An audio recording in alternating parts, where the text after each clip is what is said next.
Hi friend, I am Tish. I am a wife, mom, leader over 40, navigating life, career, and purpose. And here on my channel, I document that via vlogs, and we'll sit down and we'll chat, which is what we're going to do today.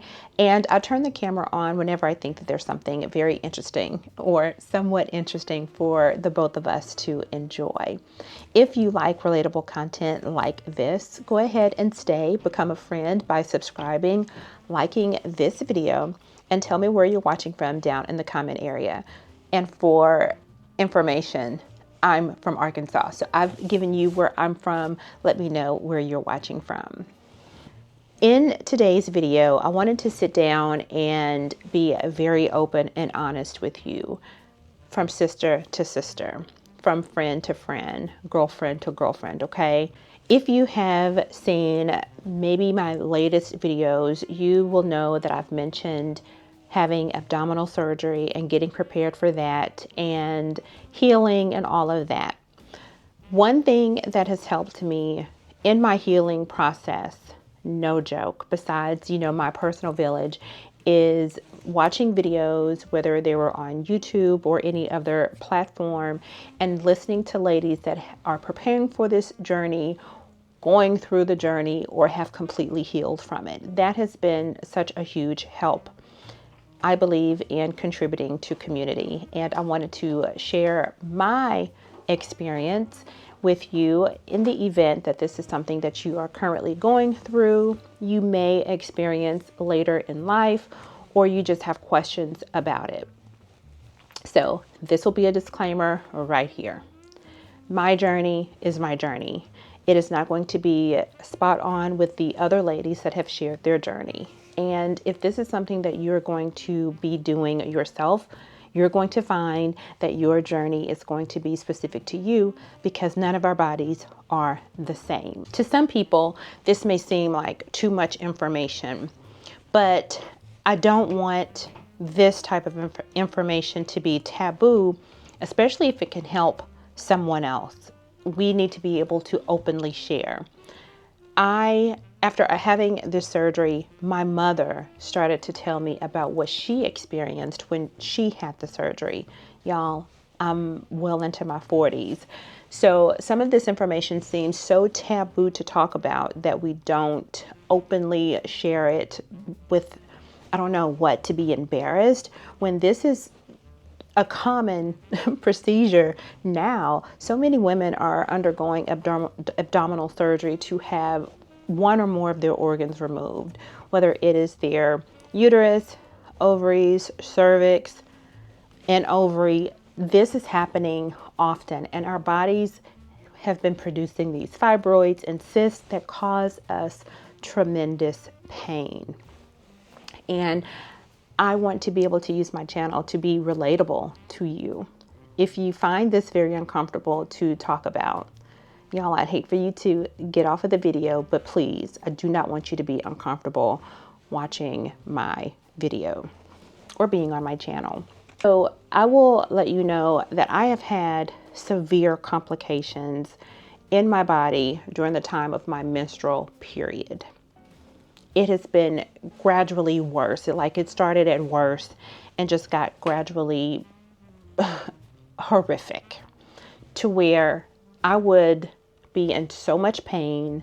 My doctor prescribed me medicine to help, and it only rubbed the surface. It did not take away what it should have taken away. I would mess up everything that my body touched. I would soil everything. And this has been a conversation that my medical provider, my primary care physician, and my gynecologist, we have been talking about for a couple of years. And beyond their recommendation, I chose to stretch it. I chose to stretch it because I wanted to continue to work. I wanted to continue to have a very busy schedule. And y'all, that was so selfish. It was foolish. And I'm going to say ignorant, because I allowed my body to go through so much torture at the hand of being busy. And it got to the point where it caught me right in my tracks, and I couldn't go on. I really could not go on. And then after speaking with my both of my medical providers, this was something that I needed to consider. Well, before it got extremely bad and everything enlarged and got so engrossed with fibroids and cysts and all of that, an ablation was once upon a time an option for me. And it had gotten so worse and bad that after, going through the ultrasounds and all of that, an ablation was just going to be like dropping a cup of water on a forest fire. It wasn't going to do anything. So a hysterectomy was the recommended option to treat my body. I have had 2 C-sections prior to hernial repair. So this surgery would have been my 4th, would have been my 5th surgery that I have had to undergo. There are different types of operations that can be had when removing these organs. One of them is laparoscopic, vaginal removal, I don't know the correct term, and abdominal surgery. And I had to have abdominal surgery. My obstetrician my gynecologist went through my incisions from my C-sections to remove the things that she needed to get out of there, that I needed to get out of there.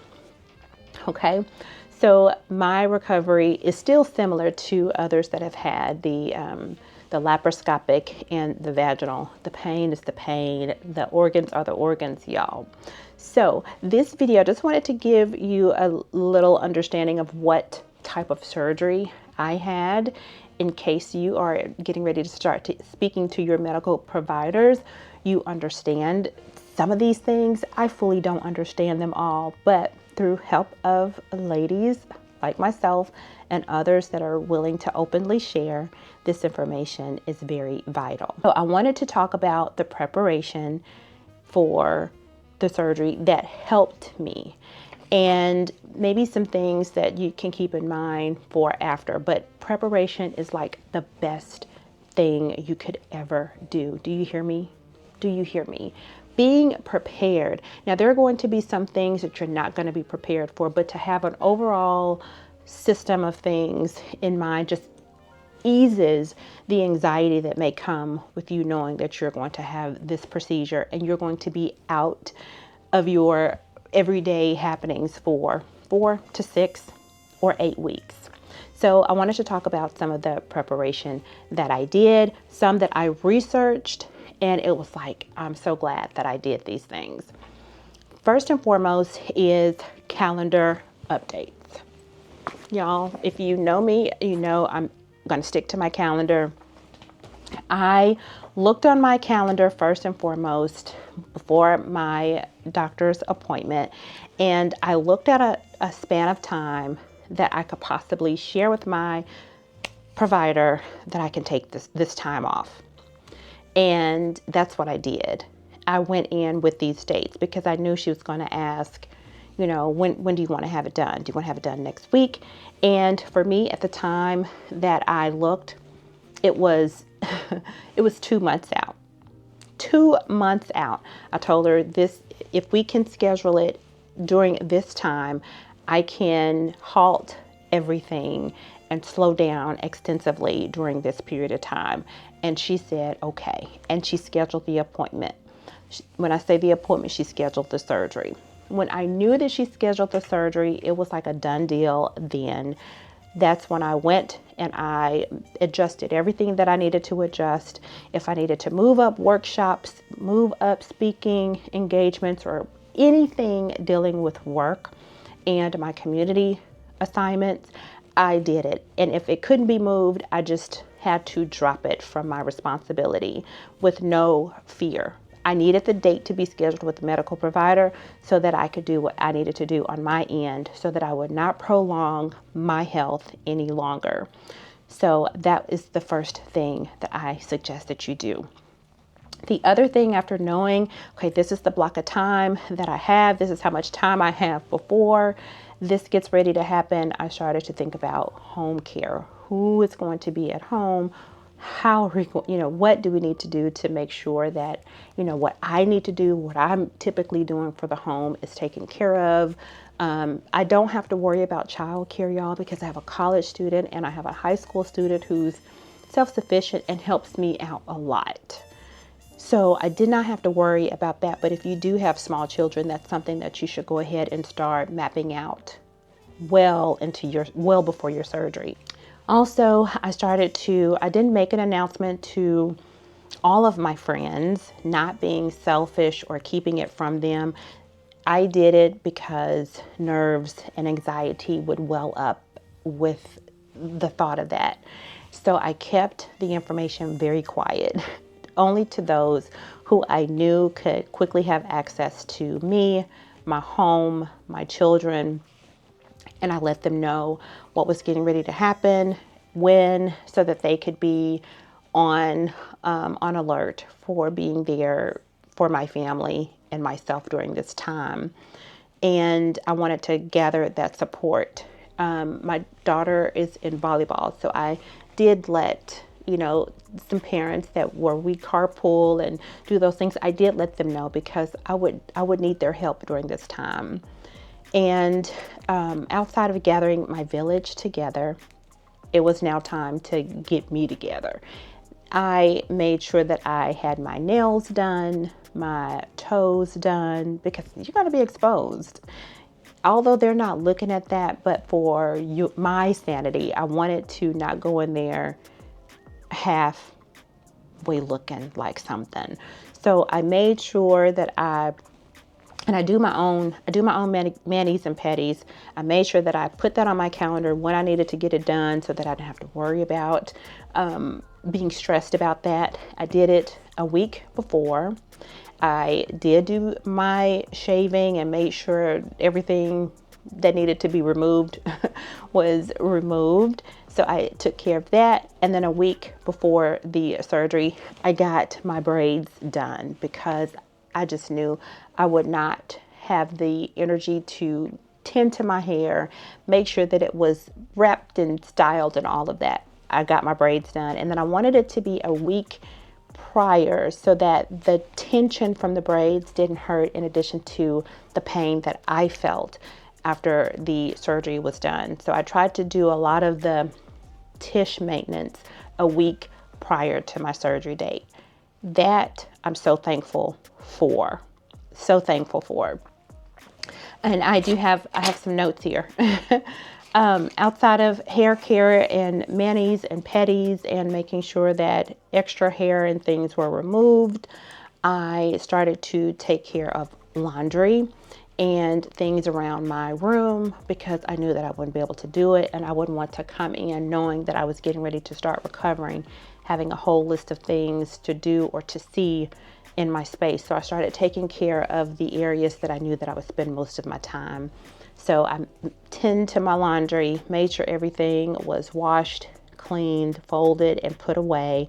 And I also needed to make sure that my bedding was as fresh as possible, because that was one of the requirements prior to surgery prep, is to make sure that you were on clean sheets so that you could prevent staph infections and any other type of infections before surgery. So that was very important. I took care of laundry and bedding pretty much a day before the surgery. Laundry was like 2 days before. Bedding, pillows, all of that I was going to be touching, I made sure I took care of that the day before I had to use the solutions to clean the outside of my body for surgery. Then it was packing a bag. I didn't pack a bag like weeks before then because I knew that I was going to be in the hospital. So I wasn't going to be able to do outfits of the days or anything like that. But I wanted to make sure that I had the necessities. I needed an outfit to go to the hospital, and I used that same outfit to go to the hospital to be the one that I left the hospital in. And I thought about what that would be. I made sure that I did not have on pants that needed to be buttoned or tied. I wore a button-down shirt dress, something that if I couldn't button it up, I didn't know what kind of condition I was going to be in. If I couldn't button it up, somebody with me could button it up. I knew I would have a belly binder and I would need assistance. So I wore something that could be buttoned up, buttoned down, and loose. A shirt dress was great. At one point, I did have t-shirt dresses, but I think I gave those away. But keep that in mind. You want something loose. You want to pack really light because you are not going to be able to carry your bag out of that hospital. So pack light, and then you don't want anybody else to carry anything heavy. So I kept that in mind. I was going to be in the hospital for a maximum of 2 days. So, while I'm there, I'm wearing a gown that they provided me. Also in my bag, I did pack a pair of PJs just in case. I did not use those. You may not need those. I was just being on the just in case side. And when I say PJs, it was just going to be a gown with straps, something very easy to put on and take off. Did not need those.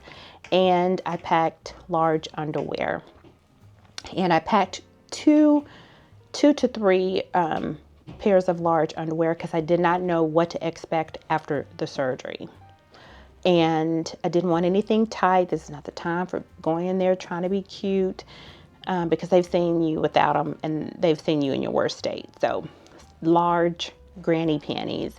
And then I just, one of my good friends, she gifted me a small box of pads just in case I needed them. The hospital is going to provide them for you, but it was really good to have those on the day that I left and coming home. And devices and chargers.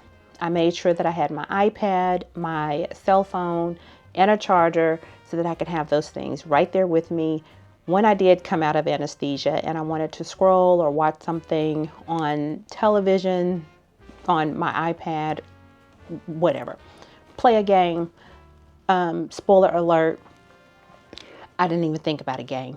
I just my husband made sure that my phone was turned off majority of the time because I was out of it. I was out of it and I was in pain. But the last day, the night before I left the hospital, that's when I got my phone and I started to reply to messages. But it's good to have your devices and your chargers with you. Anti-gas medicine and stool softeners. If you didn't hear anything else that I said, anti-gas medicine and stool softeners. When you're opened up, all of that air comes in and it's here to stay. So you got to use something to get it out of there. The stool softener, I started taking those as soon as I came out of anesthesia and I was okay to take something outside of what they were giving me. Because you do have to give yourself time to let everything become successful. And I started the stool softener in the hospital and, I didn't stop. I haven't stopped. Remember that. A handheld fan came in handy. Hospitals are typically cold, yes, but I was thinking about, when you get nauseous and your body temperature rises and it gets hot. Y'all, I'm so glad I had that fan because the day that I had the surgery and the pain was hitting me, I was nauseous, I was hot. I'd turn that little fan on, doze off. The fan would be right there in my face. Whenever I needed it, it was right there and it helped me tremendously. You may not need it, but I'm so glad that I thought ahead and I packed it and I charged it before the hospital. One thing that I think I would have liked, I did not pack it, was an eye mask, like a sleeping mask, because the nurses are going to come in there every 1 to 2 hours. Sometimes the light is going to be on. It's not going to be fully off. The TV is going to be on. And for me, I like my room to be completely dark. So this may just be a Tish thing. I probably would have had an eye mask. just when I was sleeping. And then there was one night when they wouldn't come like every 2 hours, or maybe they did come every 2 hours. But anyway, during that time of sleep, just to have it pitch black, I think would have helped me. But that's not a must-have. I just wanted to include it, something that I would have packed. So after coming home from, let me also say a heating pad. One of my good girlfriends, she gifted me a heating pad with this whole other kit that she provided me that helped me tremendously. And I packed the heating pad at the hospital, and it was a godsend. So definitely have a heating pad with you. And if you don't use these things at the hospital, that's a good thing, but you will be better off prepared than not. So when you come home, or when I came home from the hospital, let me say it in my terms. When I came home from the hospital, remember that preparation that I was telling you about? It was 2 locations that I knew that I would be in. One of them would definitely be my bed, and that was upstairs, and then downstairs in the living room on the sofa. But because I knew that I was going to be home with, my mom, if she wasn't going to be here, I couldn't go up and down the stairs. If I was downstairs, I was going to have to stay. So I made sure that I prepared my bedroom area with what it needed, and then I needed to prepare downstairs and make that my space for whenever my people came home from work and they were able to tend to me or help me out. So needless to say, your bedroom nightstand is clean. It has the meds there or whatever else you need. Downstairs, I made sure that I had my little pillow. I just used a decorative pillow to hold up against my abdomen. That's going to help, because when things are removed, other things have to find a way to go. You're just going to be sore, probably going to be full of air and gas. Hopefully not. But I used a pillow. I ordered a tummy pillow, a hysterectomy pillow to be exact, but that seemed to me to be so bulky to take everywhere. So I used an old, small throw pillow to carry with me everywhere. And I think I've even showed that when I was with my daughter at a volleyball private lesson. I had that pillow. And just a really big pillow for, putting behind you, a body pillow if you have, just the pillows you need to prop you up and to make you comfortable to where you do not have to use any of your abdominal muscles. You want to be as comfortable as possible. So I had a set upstairs in my room, and I had a set downstairs in the living room. Thanks to my friends, my village, I had a basket of hobbies. I was gifted a basket with crossword puzzle, with books to read, some yummy snacks to snack on, and then I also had my iPad with me. And if you're into needle pointing or cross stitching or anything like that, have your basket stocked, ready to go. So when you are, recovering and you get tired of binge watching your favorite shows, you have your basket of goodies to participate in. And my basket is still downstairs. I love it. So have a basket of tricks for you, tricks and treats, because you will definitely need that. Because you're not going to be able to bend down for quite some time, you need a picker up tool. And let me see. Yes, this has been good. Now, the only thing about this is I forget sometimes to take it with me everywhere I go. But when I really do need something, and I always lay it sitting up so that I don't have to bend down to get it off of the floor, I can just go ahead and grab it and grab my items, and it has such a good grip. Y'all, I got this from Walmart. You can get it on Amazon. If you can't go, I had my family go and get me some things. That has been so helpful. So I do keep it near me so that I don't have to bend down. My medical provider provided me with a belly binder, and each procedure I've had to my abdominal area, I have been not gifted, because you know you're not gifted anything. I was given a belly binder, and my doctor, she said, wear it. Wear it even when you feel like you don't want to wear it, because it's going to help. And when I tell you it has helped me, I am now at the point, because I am almost 3 weeks post-op, I am now at the point where I can just get some good protective wear, shapewear to keep me in, because I've worn the mess out of that belly binder, you know, and with me washing it, and it's not made to last at all. So what I do, I wear it at night when I sleep, and then during the day I wear my shapewear, because it's tight and it keeps me together, and I can tell the difference when I don't wear it. But if you are given a belly binder, or you're able to order you one, get it for at least the first 2 to 3 weeks, and talk this over with your medical provider. I love having it for that extra support. Needless to say, water. Water, water, water. I kept water with me. I also kept my electrolytes in my water, because when I'm needing things to move successfully, water helps. A hydrated body helps. So that is something that I hope that you keep in your toolkit. And last but not least, it's not last but not least, this is the last item I'm going to talk to you about, is a scar ointment. One of my friends, who now is probably a few weeks post-op ahead of me, she sent me a picture and she said, this has worked wonders on my scars, including my C-section scars. She too has teenagers. And I went on a hunt for it. So scar ointment to keep once you heal. Don't start using this stuff when, you know, your doctor is still treating you and you got staples on you.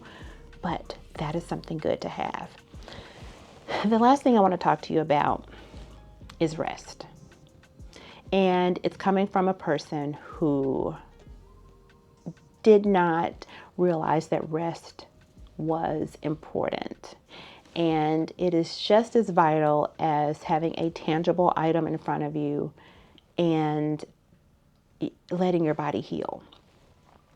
I wanted to have, because you're going to get bursts of energy and you're going to feel like you can do everything that you can, although you may feel like it. I don't know where that fake energy comes from. I don't know, but it comes, and you will do too much. You will overdo it, and you will feel like trash. And I have not really hit a wall yet, because I told myself that I deserved to listen to my body and to rest and to heal.